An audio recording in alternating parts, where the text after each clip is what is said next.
अध्याय 2।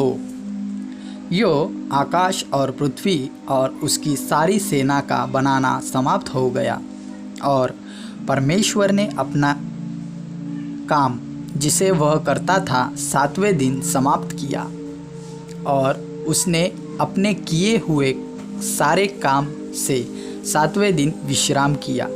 और परमेश्वर ने 7वें दिन को आशीष दी और पवित्र ठहराया, क्योंकि उसमें उसने सृष्टि की रचना के अपने सारे काम से विश्राम लिया। मनुष्य की उत्पत्ति। आकाश और पृथ्वी की उत्पत्ति का वृत्तांत यह है कि जब वे उत्पन्न हुए, अर्थात जिस दिन यहोवा परमेश्वर ने पृथ्वी और आकाश को बनाया, तब मैदान का कोई पौधा भूमि पर न था और न मैदान का कोई छोटा पेड़ उगा था, क्योंकि यहोवा परमेश्वर ने पृथ्वी पर जल नहीं बरसाया था और भूमि पर खेती करने के लिए मनुष्य भी नहीं था। तो भी कोहरा पृथ्वी से उठता था, जिससे सारी भूमि सींच जाती थी। तब यहोवा परमेश्वर ने आदम को भूमि की मिट्टी से रचा और उसके नथनों में जीवन का श्वास फूंक दिया और आदम जीवित प्राणी बन गया। और यहोवा परमेश्वर ने पूर्व की ओर अदन में एक वाटिका लगाई और वहाँ आदम को, जिसे उसने रचा था, रख दिया। और यहोवा परमेश्वर ने भूमि से सब भांति के वृक्ष जो देखने में मनोहर और जिनके फल खाने में अच्छे हैं उगाए, और वाटिका के बीच में जीवन के वृक्ष को और भले या बुरे के ज्ञान के वृक्ष को भी लगाया।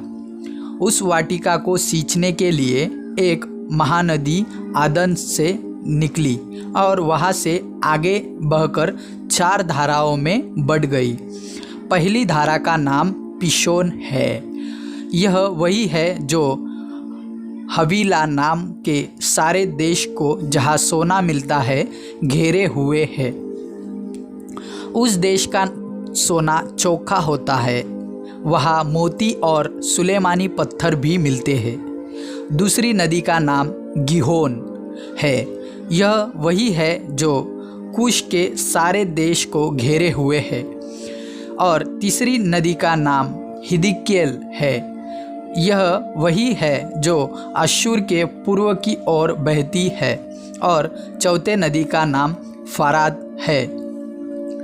तब यहोवा परमेश्वर ने आदम को लेकर आदन की वाटिका में रख दिया कि वह उसमें काम करे और उसकी रक्षा करे। और यहोवा परमेश्वर ने आदम को यह आज्ञा दी, तू वाटिका के सब वृक्ष का फल बिना खटके खा सकता है, पर भले या बुरे के ज्ञान का जो वृक्ष है उसका फल तू कभी न खाना, क्योंकि जिस दिन तू उसका फल खाएगा उसी दिन अवश्य मर जाएगा। फिर यहोवा परमेश्वर ने कहा, आदम का अकेला रहना अच्छा नहीं।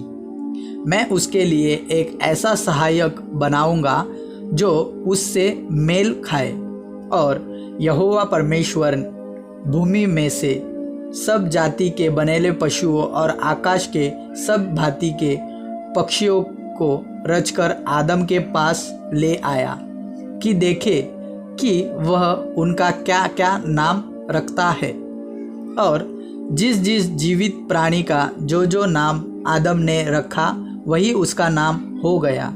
अंत आदम ने सब जाति के घरेलू पशुओं और आकाश के पक्षियों और सब भांति के बनेले पशुओं के नाम रखे, परंतु आदम के लिए कोई ऐसा सहायक न मिला जो उससे मेल खा सके। तब यहोवा परमेश्वर ने आदम को भारी नींद में डाल दिया। और जब वह सो गया, तब उसने उसकी एक फसली निकालकर उसकी जगह मांस भर दिया। और यहोवा परमेश्वर ने उस फसली को, जो उसने आदम में से निकाली थी, स्त्री बना दिया और उसको आदम के पास ले आया। तब आदम ने कहा, अब यह मेरी हड्डियों में की हड्डी और मेरे मांस में का मांस है, इसलिए इसका नाम नारी होगा, क्योंकि यह नर में निकाली गई है। इस कारण पुरुष अपने माता पिता को छोड़कर अपनी पत्नी से मिलकर रहेगा और वे एक ही तन बने रहेंगे। आदम और उसकी पत्नी दोनों नंगे थे पर लजाते न थे,